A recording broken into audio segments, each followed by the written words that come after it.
And here we are, everybody. Welcome in. Kevin Harnett, Ryan Hoke with you. We are keeping an eye close to the sky. Not a whole lot happening right now, to be honest with you, but we have looked over the data that takes us into the overnight and for the weekend for Saturday's win. So as we welcome into this alert day, we've seen a lot of folks are already jumping in. Yeah, you've probably seen the rain today. You've probably seen a little bit of ponding in your neighborhood. And unfortunately, tonight, that's probably going to get a little bit worse as we see probably some of the heaviest rain that we've seen all day move in a very confined time frame here between about that 10 p.m. and 2 a.m. time frame. Yeah, we've already picked up about 1.5 inches of rain here in Louisville. We're going to add probably about the same amount, inch and a half in additional. Let's pop up some of these comments as we're starting here. I know early on some folks talking about the rain, asking a few questions.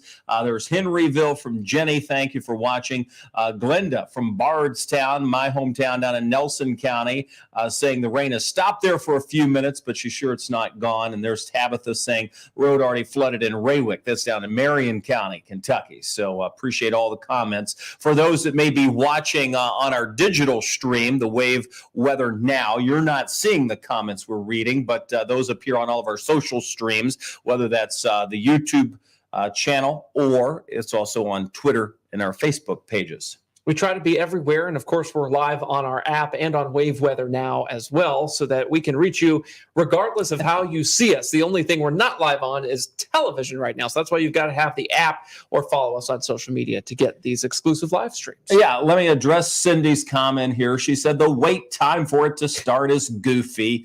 Well, it's not really goofy if you knew what was going on behind the scenes, Cindy. We have to get everything set up to hit so many streams. The push alerts have to go out through the news department. The weather alert has to go out through the weather department, so it sort of syncs us all up. We do that so you know we're coming up. It gives us a start time, and that's how we begin. Not going to focus on the negative comments, but I did want to address that. Yeah, the countdown is so that everybody has time to join us here so that we don't miss anyone who might just have us at 8:15 right on the nose. What a beautiful sky. Isn't that weird? It's kind of nice. It's yellow, very yellow. Yeah, that's there. We had some fog moving through earlier. We saw that on the SkyTrack cameras too. All right, go ahead. If you have questions, you can type them in now. We're going to take those toward the end, so we'll wind up scrolling back up. Let's do a little weather here. After all, it's why we're on. We've had the alert day out for a couple of days now. We said Friday's going to be the day you have to watch. It was really a rainmaker that was going to be the biggest issue, though there was always a small threat of some stronger storms.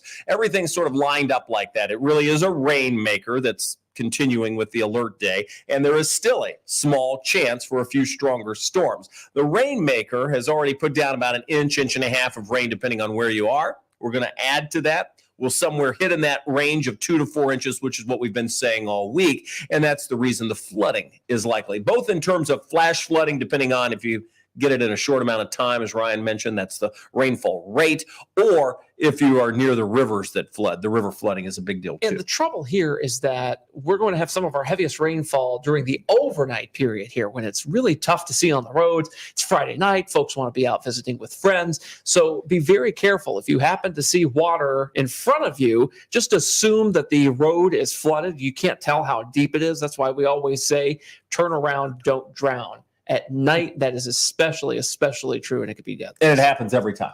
Every time. You It's can like- almost count on it like a clock. We can hear the scanners in the newsroom. Water rescue. And it's always in the same areas, too, because there's so many flood-prone spots in our city and surrounding counties. We'll tackle both pieces, and really there are three pieces. We've got the rain potential for flooding. We've got the severe potential for strong winds, isolated tornado threat, and then tomorrow the wind part. So we're going to go through all of this as we roll through the next few minutes. This is just talking about the severe risk. It's fairly low. Shaded on the screen and on the map would be the sort of when you look at that green shading, that's the marginal risk. That's the lowest level from the Storm Prediction Center. And just south of us, there's a slightly higher risk. That's the slight risk for severe weather.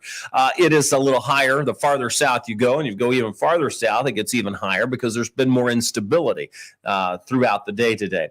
The main timing of seeing anything that could be possibly severe is going to be late. As we increase the low-level jet, somewhere between that 10 p.m. and 2 a.m. time frame, as the area of low pressure arrives a little closer to us, we're going to wind up seeing those showers and thunderstorms become a little more robust. And that simply means another round of heavy rain and the potential that we could pull down some of the strong winds because yet once again, the wind fields are strong. They are. And the two things working against severe weather tonight are the timing and the lack of instability. The timing obviously being super late at night. And that sort of goes hand in hand, right? Exactly. But the lack of instability due to the rain-cooled air today is really going to be killer as well for any sort of potential there. Because it's been raining pretty much off and on all day long, keeping those temperatures down. And that certainly doesn't help a severe weather chance. And we have the flood watch on the screen. This has been expanded since yesterday a little bit, especially off to our south and west, but it still does not cover our southeast counties. So places like Marion, Washington, Greene, Taylor, Adair, you're not in the flood watch. You have had less rain, though you've still picked up more than an inch of rain down toward Campbellsville and Lebanon. When you look closer to Louisville, we've picked up about 1.5 inches. Shelbyville, even more than that, 1.75 inches. We've got most of our gauges coming in between that inch to 1.75 inches. Yeah, and that's, of course, across the Kentucky Mesonet sites that we serve in parts of Indiana. When you look at the radar now, you'll notice things are not very impressive, and that is what we expected to happen. We're getting into this dry slot situation as the area of low pressure kind of gets wound up and draws up some of this warm, moist air from the south. It will put us in a zone where not much rainfall is going to happen until the rain and thunderstorm activity ahead of the cold front sweeps in a little closer to that 10 p.m. and midnight time frame here. So as you look at like northern Jefferson County, the heaviest rain we have now near Prospect, and even then, that's not like super heavy rain.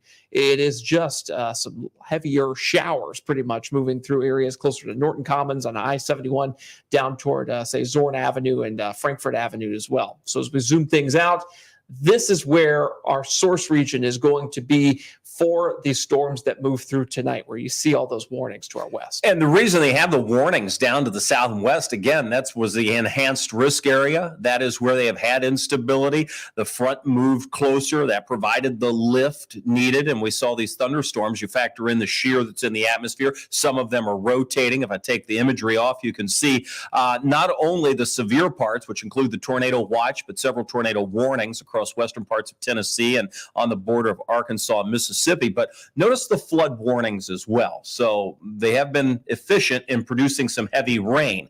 Now, I know the question everybody's going to have is, oh, is that what's coming here? Well, yes and no. Yes, in general, that is the area. And you can see new tornado warnings and coming out right along the border again. So we still have the severe weather down to the south. Let me reverse it here, and I'll go back and put the imagery on. While this is in general moving, there's the area of low pressure. This is all going to be moving to the east, and that brings in the showers and thunderstorms along that low and out ahead of the cold front into our area.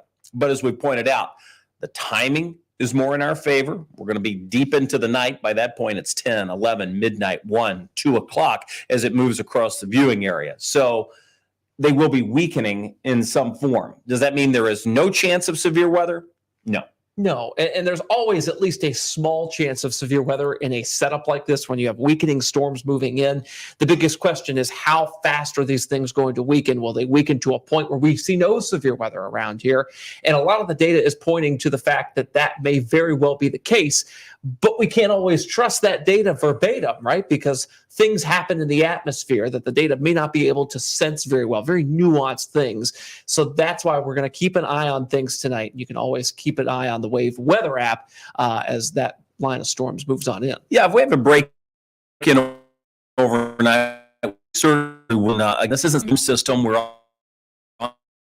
on here that's happen coming up. And we'll summarize all this in just a few. I wanted to point out what reports we have had. There have been a couple of wind reports, trees down southern Kentucky, some high water reports across Illinois, down to the south where you see some of the trees broken. Those are indications of some wind damage. But there have been no reports of funnel clouds or tornadoes that have been reported, even in the deep south where they have had some of the problem storms, so to speak. So for us, for the next, let's say 3 hours, this gets us to about news time at 11 o'clock. We're just in this, what we would call the lull. This is where we're going to have some lighter showers. The rain is not heavy. Eventually it picks up, and you can see that wall of water sitting back to our west. That's what's going to move closer to us.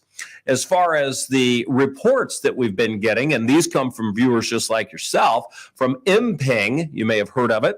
We get a lot of information, and this is precip type. Of course, it's going to be rain. There's nothing else, but we get a lot of other things, like where there maybe been some flooding. And so far, you've seen no flooding reports around here locally within the last 4 hours. Visibility, yes, we've had some fog, at least one fog report up closer to Bloomington there. That was made a couple hours ago. I've been checking this out all day just to see what kind of reports have been coming in.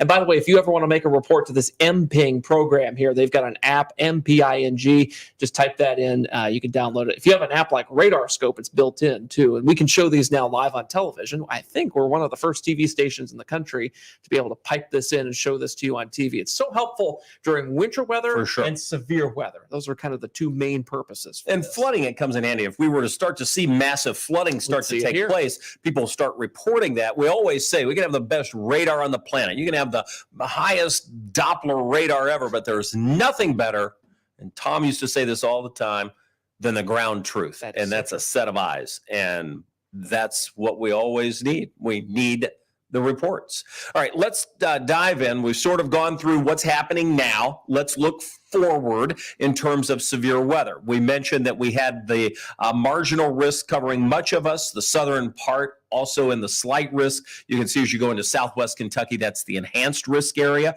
That's just the general storm risk from the Storm Prediction Center. When we start to break this down in terms of tornadoes, hail, and wind, this is the tornado potential. And you can see, for the most part, we're at the very low end of that. Obviously, by the time it reaches us, the position we're in, it's not all that favorable, but it's not zero. The higher chance is going to be well to our south. When you look at the wind threat, again, highest threat to the south. And this just means we are dealing with some very strong winds aloft. The wind fields are favorable, but we have to have all the ingredients. You can't make the cake without it all. And today, we just don't have it all. We don't have the instability. Could there, could it somewhat taste like a cake without, the cocoa? Maybe, but it's not going to be anything really worth talking about too much. But the bottom line is we don't have all of the ingredients, but we have enough to not be able to say no.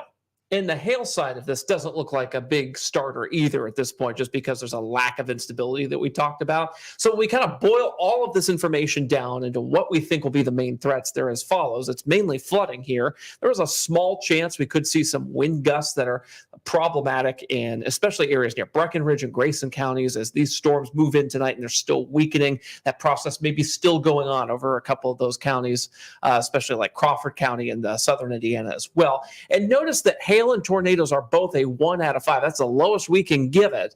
It is a very, very small risk, but again, it is not zero on the tornado threat, but it is about as low as it can get without being zero, given the trends that we've seen on the data this evening. You always have to have at least that small chance in whenever you have the wind energy in the atmosphere in such a way that it is tonight, which we see pretty often this time of year. I mean, it's spring for crying out loud. And we've seen it often the last several months, it seems. We didn't have a winter, though. It was like all spring. Spring started in January 1st, it felt like. Maybe even just after Christmas. I mean, that was the only winter we had, was right before Christmas. Yeah, we got like the worst temperatures we'd seen in like forever, and then suddenly it was spring right after that. Okay, that's how it works around here. The wildness continues.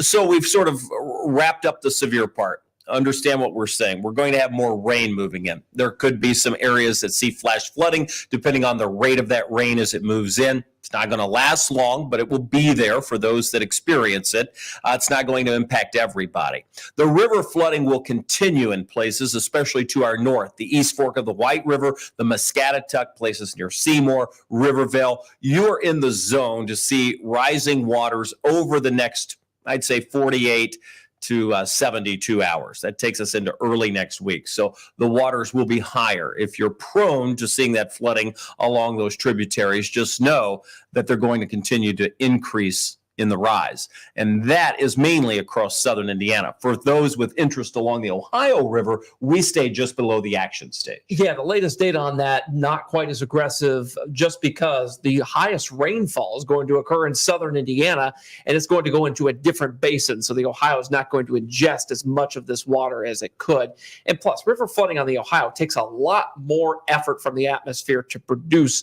It takes more of a multi-week, multi-month sort of lead up for that to happen. So not even going into action stage here in Louisville. Yeah, that's the flooding part. The severe part, there is a narrow window late evening. We're talking between probably 11 p.m. and 2 a.m., whereas the low-level jet ramps up, that area of low pressure moves closer, that we could see a few isolated strong to severe thunderstorms. If they develop, they would have the potential to produce some strong winds and possibly even rotation, which would mean a minor spin-up tornado.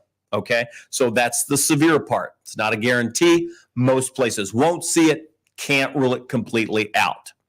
And then the third part of what we've been watching for the forecast is what happens tomorrow. We get the rain out fairly early for sunrise for many folks, and then just after, I'd say by 9-10, it's out of the entire area, but the winds will be picking up by that point, and consequently, we have another wind advisory. And it's important to stress here, this is not March 3rd all over again, not even close. We had nearly 80-mile-per-hour wind gusts then.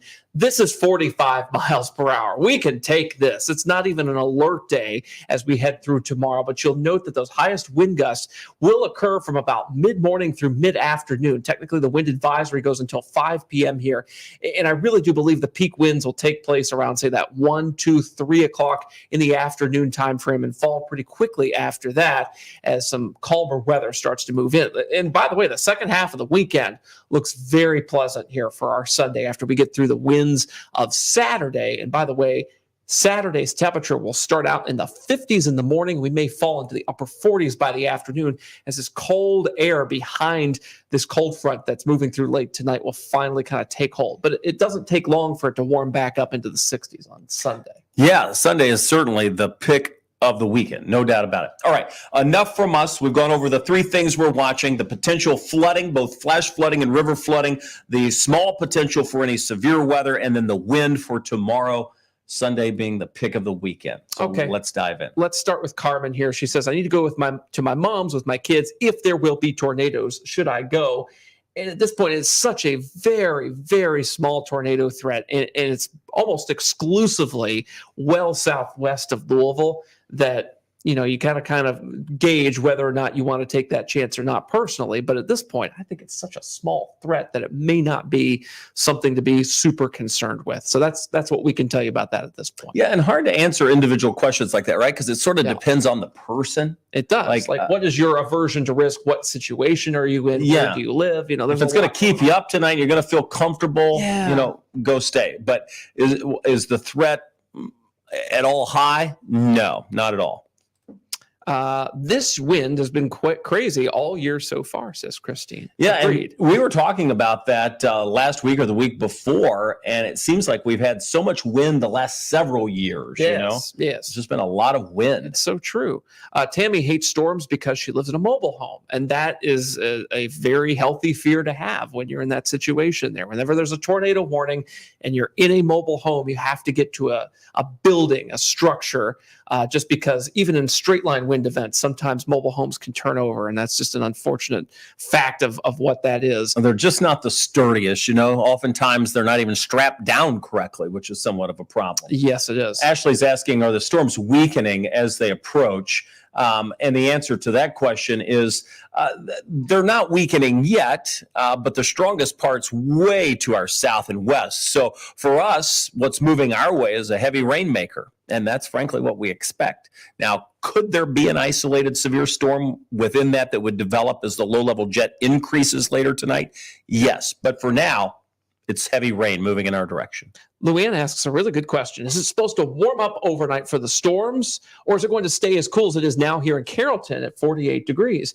Very, very astute observation, because you think 48 degrees, that's probably not warm enough for active weather. And the answer is yes, it will likely warm up a little bit, because we're going to see this push of warm, moist air kind of overtake the area. So here at Louisville, we may warm another degree or two, but up there in Carrollton, where you're at 48, 46 degrees right now, you may push back into the 50s tonight as that warm sector kind of washes over us and makes us warmer for at least a few hours before that cold front moves in. Well, and the interesting part, when you look at the map here, you can sort of draw in where that boundary is, right? You've got 44 Covington, 46 in Carrollton, and we're 60 here in Louisville. It's the boundary that has caused sort of the problem today in terms of the heavy rain. Anytime we have a front nearby, it acts as the lifting mechanism for generating precipitation. And that's what we have. The southerly flow has been pushed into the front. That means a lot of Gulf moisture rolling in, and consequently that front nearby is wringing it out, and that's why we've had the rain totals that we've had so far today. That was our concern with the rainfall totals, is that having that nearby would lead to this long training event of rain. And thankfully, it hasn't been as bad as it could be. All right, Johnny's got a question here. Thankfully, my basement isn't flooded like the last major rain event. My sump put couldn't keep up last time. And Johnny, you're probably referring to the morning of March 3rd there, when we had all of that flooding just south of Louisville, especially like into Bullitt and Nelson counties down there. Northern Hardin County got hit really hard during that event. This rainfall event won't be as bad in those same areas. That's some good news. So it's not really south of Louisville that sees the heaviest of the rain.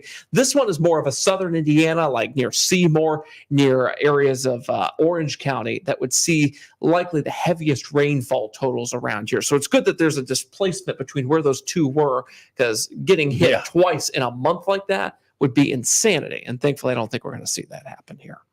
All right. Rain here in Lanesville, Indiana, getting foggy out from Crystal. The fog has been something. Yeah, and we started noticing that even by late afternoon, the fog would develop. Now, in most cases, it won't last long because we've got enough mixing going on. The wind's picking up enough to sort of take care of it. But yeah, it's kind of wild. We saw it along the river as well through about the 7 o'clock hour, where it was sort of just developed and then sort of cleared on out. So take it a little bit of time, but it shouldn't last long. Also, did you know that this week was World Meteorological Day? I had no clue. And it's all these posts on social media like, Happy World Meteorological Day. Yeah, I got a couple of texts about that because I think the station put something on Facebook. They put a picture out. And I was like, okay. I don't even know what that means. I didn't even know it was. But thank you. Thank you, Ashley. Regardless, we appreciate that. We always want to know where the cake and ice cream are on National Weather Person's Day. In February. Mary Ann's asking, grandson at a basketball game in Louisville tonight, what is the best timing on the storms? We just put that up on here on the screen. That's why I popped up your comment there. 10 p.m. to 2 a.m. is pretty much when the worst of that's going to move. Yeah, and for Louisville, it's probably going to be even maybe a little after 10. I mean, we've got the radar here, so I can show you. It's going to be raining, but again, I feel like the heaviest moves in somewhere that midnight-ish time frame. Yeah. I expect that the models are a little off on the timing. What would typically happen in this is that the forward progression would be faster than what the models indicate. That's exactly. We were just talking about that on Wave News at 7 this evening, looking at the radar trends going. This might be quicker than midnight based on that cold pool trying to push these storms outward in West Tennessee. So we'll see what indeed the exact timing is on that, but it'll be interesting to see. Let's see here if we've got any other good questions or comments. Well, there's no such thing as a bad one. Any good for air that we can put up on the screen. Or people cursing. I was going to say, sometimes people whatever. say things that we can't mention. So that's why I have to be very You're more judicious than me. I just pop them up. Yes. Okay, we've got some new stuff. Fantastic here. Andre, my buddy from high school. We both went to Manual together. He's going to be taking his certification for Skywarn weather spotter training in the next week with NWS. Fantastic. He's always been a big weather guru. Yes, I've talked to Andre on the phone many times in our weather office. And thank you, Andre, for being such an awesome weather spotter for us here. Let's see what else we've got. Amy's in Louisville. She's saying hello. There's Vaughn from Horse Cave, Kentucky, down in Hart County. Vaughn. Hello, right back at you. And then, of course, there's Ashley. She wants to know a quick recap. The threat of flooding. None of these threats are huge, by the way, which is why we're kind of laid back, chill tonight, just kicking it, answering your questions. But we do have a risk as this next wave of heavy rain moves in that we could see some flash flooding. The lingering effect may be some river flooding. That's one. Two, along that moving in, we could wind up seeing a few strong storms, mainly with gusty winds. But because of the shear in the atmosphere, we can't completely rule out a tornado threat. Doesn't mean it's going to happen. It just means it's a very small threat. And the third thing is the wind for Saturday. Wind gust 45, 50 miles an hour possible Saturday mid-morning to mid-afternoon.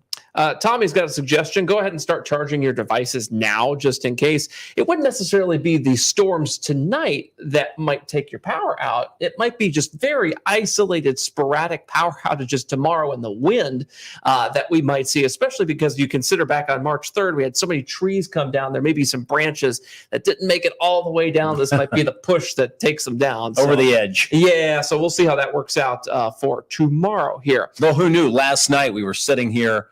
I guess it was about 1:45 in the morning. I was just working on some stuff in the weather office, and I see this lightning strike on the SkyTrack camera, and then all of a sudden, the whole station went dark. Now, of course, we have generators that keep us on the air, but it takes it a second for it to kick in when you don't expect it, meaning if it's not already running, it has to start itself and then kick on. So we came back up, but so many things did not come back right. So I don't think I got to bed till like 4:30 in the morning. Oh my gosh. Yeah. And I was up at 8 o'clock this morning early, still diagnosing some of those issues. Crazy. We're all back online now, so let's hope we don't get another power. I think we're working. Can you all hear us? No. I know. The worst thing that can happen at a TV station is losing power. Oh. Like, that is a nightmare. It's happening more and more. LG&E, what's up with that? Woo, spicy.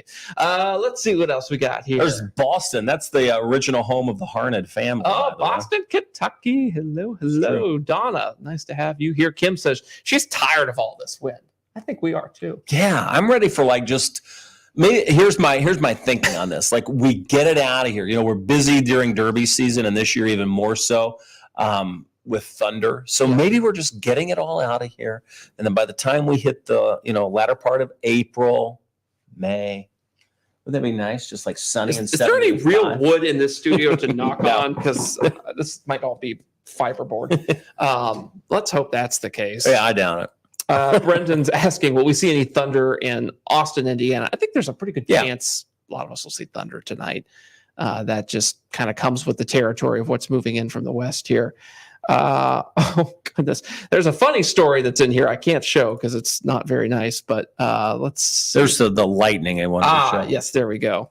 What was the funny story? Well, Brendan, your comment is funny, but I don't think we can read it aloud here.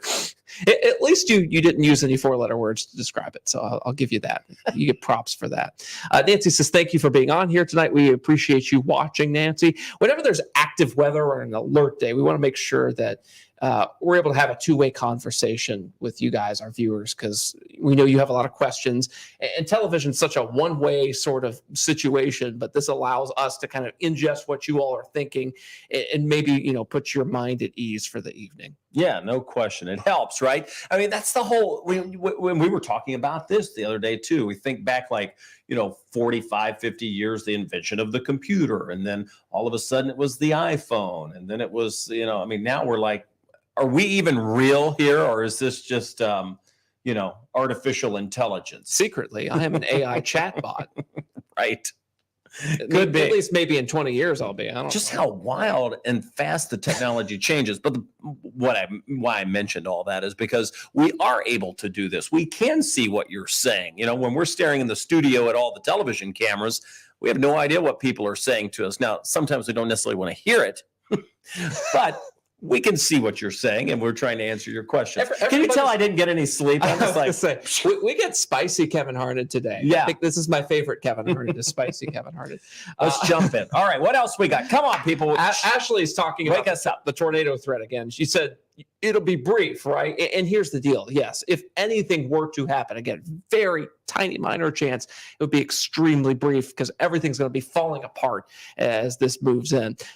Megan Hamilton says, appreciate your dedication to the weather. Well, thank you. We that's the awesome part is we all love the weather. Like what we do doesn't even seem like a job. Now, don't tell the bosses that, but it's true. Like, I've wanted to do this since I was like in the 5th grade, I think. And had a chance to work at the place I've always wanted to work and work with I got a chance to work with John and Tom, which was a dream come true for me. And now I get to work with another great group of meteorologists. And this has just been fun. So we love the weather and our stories are so similar. It's so well, funny. sort of. Yeah, it's true. I wanted to do this since I was very young. And gosh, now we're here at Wave, our favorite station. It's kind of fun, kind of looking back on that. Makes me feel old. I was 16 when I met you. Yeah, I think so. That's a little. I am old. Ago. That's why I had hair then. He still has hair now. Yeah, well, like a clump of it or so. Anyway, all right. Lake Will on YouTube. We just want to say hello to our YouTube. No, that's a new thing in the last couple of months, but it's been great. Yeah, we're really excited to be making more of a presence on YouTube. So thank you to our YouTube viewers. And Lake here is saying, I'm excited to get all the severe weather early out of the way as well. And boy, I think we're all excited. Is that where our new documentary landed? Was YouTube? Yeah, so you can watch that cocaine bear type. It's really the behind the scenes part of that. I probably am not able to say that because that's the name of the movie. But there is a movie about that bear. But Natalia, along with our marketing, we've got some amazing people in this building, but they put together, this thing looks like it came straight out of Hollywood. It looks like it should be on Netflix. It really was wild. It's amazing. I watched it and I was like, I'm curious to see how this is going to be. It's probably not going to be, I don't really care about the story all that much. But then I watched it and it made you want to care about the story because it's kind of interesting. Yeah. And then the quality of it, I was blown away. It's amazing what technology will let local TV stations now do and produce literally 4K cinema productions like that. Well, I love that. Let's not cut short on the technology. It's really the talent behind it. Yes, absolutely. The talent's always been there, but with the technology, we're able to now push it even further. And it's just incredible what, I've worked with these folks for 10 years now, and we have literally the best marketing department on the planet. I'll tell you that. Let's see. Ashley says, we love the weather and we love you all. Well, thank you. Did I say see the thunder? I meant the lightning. I put the lightning bolts on there. Maybe I did say it. Listen. I think I may have said that because the comment was, will we see thunder tonight? Oh, I see. And that's something that happens all the time. We always say see thunder, hear lightning, or get that all confused, but you get the idea. Let's see. Rain coming down harder in Trimble County. Let's check it out. Let's go. Let me zoom in here. I'm going to go up to Trimble County. I love me some Bedford, Kentucky. Yes, I've been there. Oh, yeah. Look at that. See the darker colors showing up right there. I'm now moving a little bit lighter moving into Carroll County, northern Henry County, Campbellsburg. This is a good exercise in the local geography that we have across the region. I spoke at a school in Milton, Kentucky, just a couple of years ago. Love that area up there. It's so pretty near the Madison-Milton Bridge. Beautiful drive. Oh my gosh, yeah. It's totally worth it too. We're drying out downtown, but just north of us, northern Floyd County, good chunk of Clark County, seeing some rain. Why don't we just go through, let's just go through a little radar tour here, shall we? Let's start north. Southern Indiana, they always feel ignored. Isn't it funny? If we don't begin with you, it's the other people. Now I get all the comments from the Kentucky people. You always talk about Southern Indiana. You never include us. It's just the way it seems. Hashtag Spicy Kevin. I'm just being honest. It's true, isn't it? Like, I mean, I can go to my email now and just be like, "Well, you never include." Yeah. I could listen. One of these nights, I'm just going to play my voicemail for everybody. Wouldn't that be a fun kind of deal? I think that's a new. We series. should start a podcast. A new series. Who cares about the radar? I've got voicemail to share tonight. We'll do that one night. I promise. It'll blow your socks off. I mean, some people. And what that means is Ryan will have to go through and heavily redact and edit said voicemails with the bleeps, the bleep, well, they don't curse a whole lot. Oh, but when they do, it's fun. I'm not going to go into that. I was going to play the one that I. Yeah, my favorite thing is when you show exactly, everybody, and you're like, oh, I showed the Southern Indiana and the Kentucky rain totals in Louisville, and then you get the voicemail. You never show blank town. It's like I literally just showed it on the air. Right. That's when I'm always like, you're watching somebody else. You're not even watching us. Do you even know what channel this is? That happens more often we'd like to think. Oh gosh. All right. I want to go. I just want to go through the radar because I think it's a good exercise. It shows you where towns are, places are. Let's all do this together, shall we? Let's start with Brownstown. Brownstown. Have you been to Brownstown? I have been to Seymour, but I haven't gone west to Brownstown. Brownstown, Freetown. One of the best county fairs on the planet has to be up in Jackson County, Indiana. Yes. And I had a chance several years ago to meet some fantastic people up there. And anyway, it's a wonderful fair. If you have a chance to go to the Jackson County Fair, put it on the list. All right, we have some rain, moderate rain falling in Seymour. We don't want to forget about the folks in North Vernon. You can see the whole county. That's what county?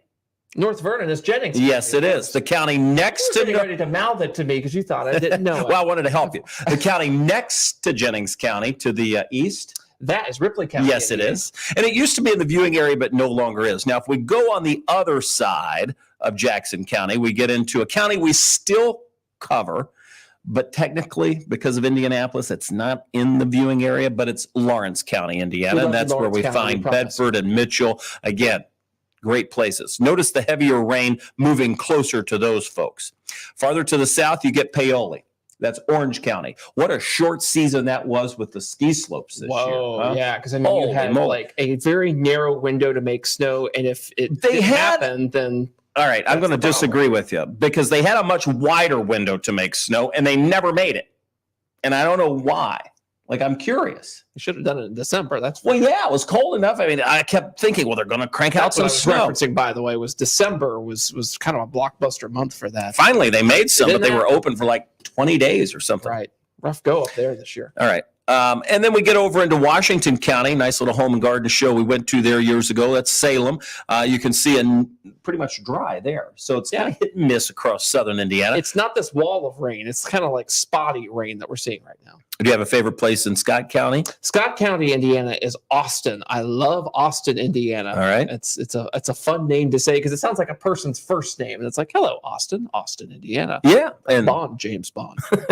And one thing that we always say, just hammer into the newsroom in particular, is that there are so many duplicates from Kentucky to Indiana, both in counties and in cities. So this is where we have one, Lexington, Indiana, not Lexington, Kentucky. And there's also Scott County, Indiana, and Scott County, Kentucky, too. So there's really two duplicates on both sides of the river. And then, of Jefferson course, County, Indiana. County. We've got so many of Washington County. The list goes on. Again, none of this is serious. We're just sort of goofing off here. Just about as serious as Jessica saying you are a 2 jalapenos kind of spicy tonight. Oh, Dobson. Wait a minute. If I knew how to work the equipment, I would get her on the phone. I can't believe she's still awake. She has sunrise in the morning. Yeah, go to bed. Listen, She'll be strolling in here at like 5 a.m. I'll have to be here until 5 o'clock until she gets here. Oh, Lord have mercy. If I could get her on the line, we'd patch her in. 2 jalapenos spicy. I would like that. That reminds me of the puppet from Jeff Dunham. Oh, my gosh, the jalapeno on a stick. Yeah, jalapeno On a stick. Yeah, It's probably not the most appropriate thing to reference, but he's funny. anyway. All right, enough of the radar. Jessica said she's listening to her favorite bedtime story, which is you and me talking. Yeah, you want to talk about somebody putting somebody to sleep? Jessica's like, I'm not going to tune into these clowns. They'll have me knocked down in about 2 minutes. Right. Carissa said, is there any severe weather for southern Indiana? She just joined. We kind of have to, every few minutes, kind of give you just this little quick synopsis. And it's a very, very small chance after about 10 o'clock this evening up there. Mostly just a heavy rain event. So take that and file it away for you there. No, I didn't know where you were going with that one. I thought you were becoming spicy all of a sudden. It's like, take that and do what you want with it. Listen, I'm about bell pepper spicy this evening, meaning I am like sweet, not spicy. That's for sure. This is how non-spicy Ryan is. Right before we can see that, it all goes now. I'm telling everything. I walk in, and Ryan's like, "Ooh, I think that sucker." He had a sucker, gave me heartburn. It was a peppermint flavored sucker, and sometimes peppermint or mint can disturb people's digestive system. So I had a little bit of heartburn. That happens. I thought it helped. It can for some people, but if you have an upper digestive issue, like an esophageal issue, that aggravates. Okay. Sometimes when I'm chewing gum and it's like super strong mint, I'm like, oh, like that's a little too much. Like, I don't know. You won't see me in a Cajun food restaurant knocking back super spicy like Creole or anything like that. That's not spicy margaritas. Yeah, I don't drink those. I'm not. I like spicy sauces on like tacos, but that's about it. Yeah, like drinking fire something like spicy. fire sauce. Okay, Taco Bell. Taco Bell. Yeah, I remember when that came out. It's like 1,000 years ago. All right, what else we got? Don said, "The weather, please." Well, John, where have you been? We've gone through the weather like 90 times. We've been on here 42 minutes, and 38 minutes of that was weather. Yeah, the bulk of this is we're waiting for this heavy rain to arrive. It's going to move in. There's not going to be a whole lot happen with it. It's going to be accompanied with some thunder, lightning. There is a small chance for severe weather. So we're not saying there's no chance, but it's a very small chance. It's the reason we're going to be here all night. It's the reason Jessica's not going to get any sleep tonight, because she's back in here at about 3 o'clock, and I'll be here until she gets here. So by that point, it's going to be past us. This moves through between 11 p.m. and about 2 a.m., and it's out of here. So that's sort of the synopsis on the weather. The biggest threat out of the whole deal will be the possibility of some flash flooding, and then, of course, the residual river flooding. I will say it is good to see that the warnings only go as far north right now as I-40 in West Tennessee. So we don't have any warnings in western Kentucky. There was some concern that Paducah could deal with some pretty hefty severe weather risk tonight, and they really just have not seen that. If we back up the radar a little bit, you'll see the storms that did move through there. They packed a lot of lightning and a lot of heavy rain, but they weren't severe as they moved through there. So that's some good news that we're not seeing the warnings as far north as our latitude here. So that would lend some credence to the fact that we won't see anything super crazy overnight tonight, severe weather. And it really is in that line. If you drag the radar back down, you can kind of see some of the squiggles, and this is where the trouble is within the line. Easy, that, of right course, here. that would be the next zone, and that could track into southern Kentucky as that moves in. So that'll be really what we're watching. The mesh you see across Paducah right now up toward Evansville, that's a lot of heavy rain, but the threat of that becoming severe is unlikely. It's sort of what you see and what Ryan has circled.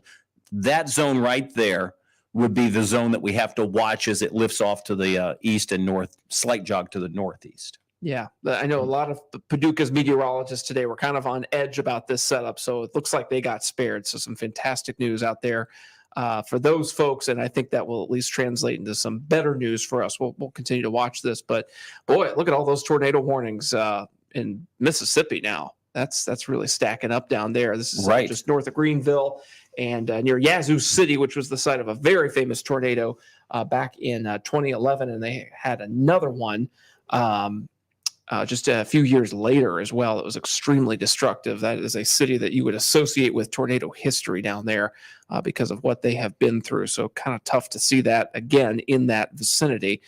With those tornado warning polygons. I'm going to pop on just the main radar view, and you can see Philadelphia, Mississippi down there. It's got a severe thunderstorm warning with a tornado possible tag. And the big difference between what we're seeing tonight here and what they're seeing tonight down there is notice they have these individualized supercell thunderstorms. These things are super dangerous, especially in this part of the country down in Mississippi because there's so many trees, hard to see them.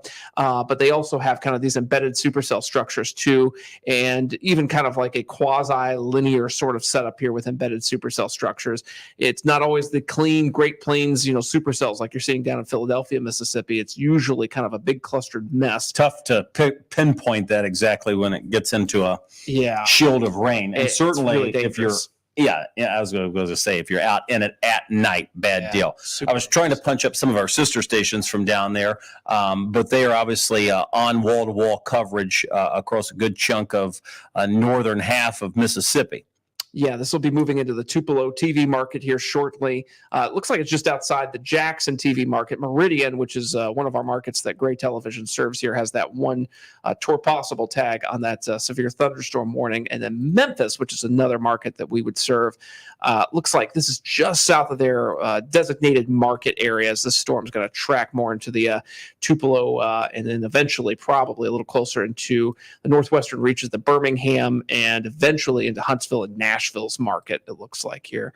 You have successfully spent more time on Mississippi's weather than ours. You're welcome. I went to Mississippi State University, by the way. If you couldn't tell, I'm like Mr. Mississippi. I'm a resident Mississippian alongside Tawana Andrew, who used to work in Greenville, Mississippi. So that's true. Even though neither of us are from Mississippi at all, we spent at least 4 years down there each. So we're kind of the resident experts on that area. I'm just zooming back in close to us just to see what we have going on here. Pump the sweeping radar on. Yeah, much better.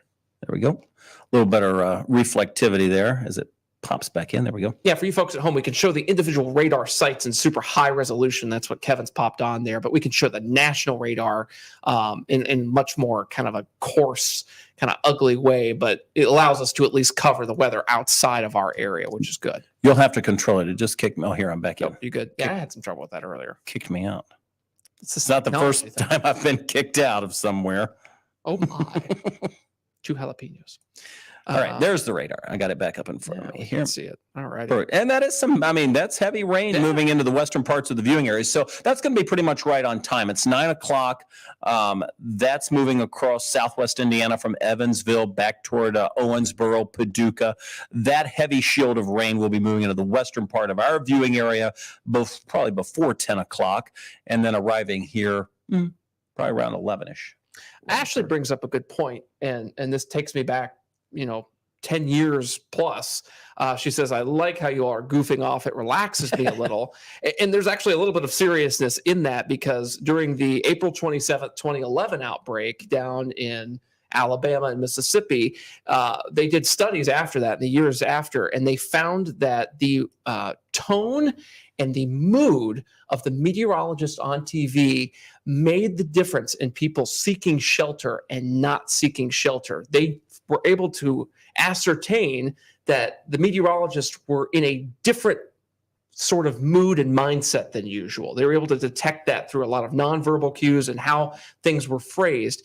And, what do you mean? If you cry wolf every day, it doesn't work? Goodness. But look at the can of worms you've opened now. But it was interesting just because of how serious that situation was. That was huge. That, viewers were able to pick up on and kind of interpret that and go, whoa, this is really, really bad because I'm seeing my favorite meteorologist in a way I've never seen them before. So, yeah, us kind of cutting up in here a little bit kind of owes to the fact that this is not the biggest deal ever tonight. No. And we do want to kind of put you at ease a little bit and let you know that it is safe to go to bed tonight.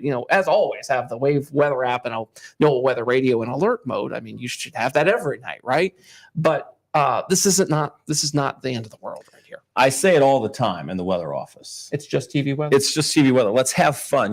My mentor, John Belsky, always had fun with the weather. And that was the one thing I took away was like, man, that's why I wanted to do it. I was like, this job looks fun.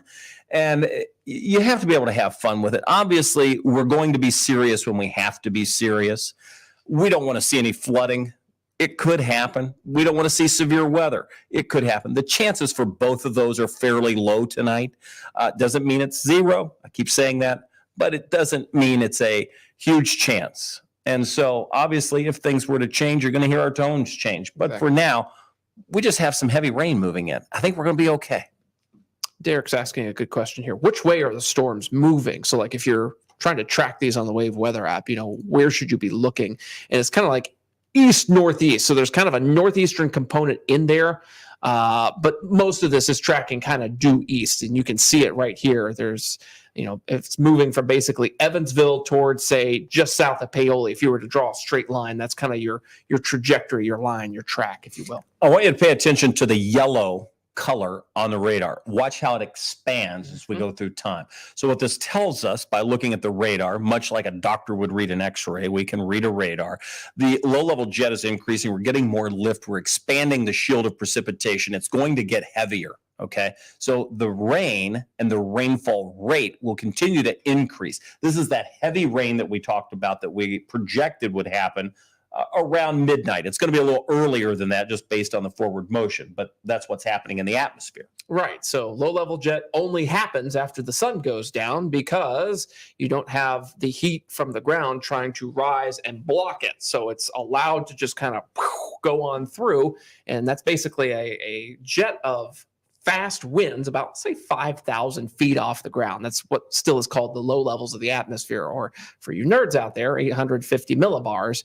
And that's what can really amp up rain situations like this during an overnight period. We will often see thunderstorms blossom or rain blossom just after sunset when that low-level jet is allowed to move unimpeded, basically from the Gulf of Mexico straight up here. So it does two things. One, it creates a little bit of lift, and two, it creates moisture transport. So it pumps more moisture in from the south where the water is, hence why there's more moisture. Yeah, that's sort of the way it works during the nighttime hours in particular. Lake is saying, why did you choose TV weather over other meteorological careers? Well, that's a good question. And for me, it's an easy answer. But for folks that may not be aware, meteorologists work in a lot of fields. Television and broadcast is a pretty small fraction of them. Most work for the government. So we have the National Weather Service. We have all divisions of the armed forces that have staffs of meteorologists. We have aviation that have staffs of meteorologists, including UPS, which has a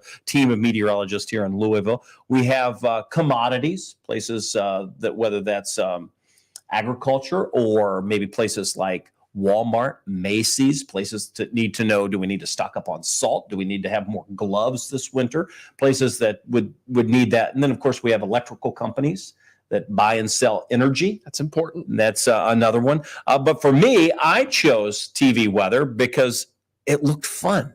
When I was a kid growing up, I was scared of the weather because I think my grandmother was, well, I don't think, she was terrified of the weather. So she'd get the holy water out anytime there was like severe weather, want to go sit in a storm cellar. So consequently, I sort of became scared of the weather until I realized, I don't have to be. I can, you can have fun with the weather. It's not always scary. And that just was a paradigm shift for me. And I had the chance to come to the station when I was a young kid. And I thought, what, one of these days I want to do what John does. And then I was fortunate enough to work with him for 10 years and eventually take his place. Our stories are so similar. It's so funny. I had a fear of thunderstorms when I was a kid. I remember the Bullitt County 96 tornado, and we were on the north side of that supercell that produced that, and that scared the dickens out of me. And I wanted to learn why I was scared of it and how the weather works. So that's why I wanted to become a meteorologist. And I was also a big nerd as a kid. So I loved computers. Just as a kid, though. Well, I'm not wearing my glasses anymore, so I'm a little less nerdy. I don't know. Once a nerd, always a nerd. That's me. So as a kind of computer geek and a graphic design geek, that kind of paired up well with my love of science and meteorology. So this job has all of that. I like doing sort of the fringes of this job too, where you're designing the graphics, you're putting together automation. There's a lot of things that you don't see, but you see, if that makes sense, things that take a lot of effort behind the scenes to make it to air that are really rewarding behind the scenes to put together and require hours of effort. And that's kind of the fulfilling part for me is being able to put things like your reports on MPing on the air and be able to do that in a way that I don't think anybody's really doing right now. That's exciting. So, we're all big nerds here, but we're all just nerds in different ways. And I think sometimes I'm more of a nerd in a classical sense, computers, technology, that kind of thing. I love processes. That's my we know. That's my nerd part. I don't want to do the same thing twice. Hello, my name is Kevin Harnett, and I love processes. Yes. Right. So we try to be innovative in that way. Chris is asking, saying he's a little late to the party. Quick summary on severe chances tonight. Chris, frankly, I think the chance for severe weather is very low. We've been saying this all night. I know it sounds a little generic. It's not zero, but it's close to it. The heavy rain threat's the biggest threat for us. You start to get south of the parkways, I think the threat goes up a bit simply because of what we were watching down across western parts of Tennessee. And I'll put the radar back up so you can see that. It's kind of the northern extent right now where the severe weather is what we're watching for our very southern counties tonight, if that makes any sense whatsoever. It's that kind of snake-like line that goes from Dyersburg, Tennessee, down to just east of Memphis right there. And that's going to be the one to watch. You see it has one warning, but it is just a severe warning at this time on that thing. Will that survive as it moves eastward? It's going to be weakening likely, but with the low-level jet in place and the wind shear the way it is, you just got to keep an eye on that. And that's why we're going to be here overnight as that moves into our southern communities. And most of that, frankly, stays across Tennessee. Could come into southern Kentucky, but mainly out of our viewing areas, where I say along and south of the parkways. That's near the boundary. Heavy rain, that potential for flood, much higher threat for us than natural. This time, Litchfield, Greensburg, Campbellsville, and areas near Columbia get a lot of mileage out of us because we're always kind of on the northern edges of these events very early in the spring and during the winter months as well, especially this season that we had here. So I know you folks have heard us talk about you a lot, and there's a reason for that. You guys are kind of the most exposed to these areas of low pressure that move through right along this latitude here, on the southern edge of the system, if you will. Yeah, could be a little noisy. We've got some thunder and lightning with the rain, even moving into southwest Indiana. So a good travel question from Shonda. Daughter lives in Cincinnati. She's supposed to come home tonight from Cincy along I-71. Would it be better for her to just stay put for the night? It depends. Well, yeah, it depends what time. I mean, the heavy rain is going to be moving in. Obviously, she has a little bit of time. It's 9 o'clock. We're talking about 11.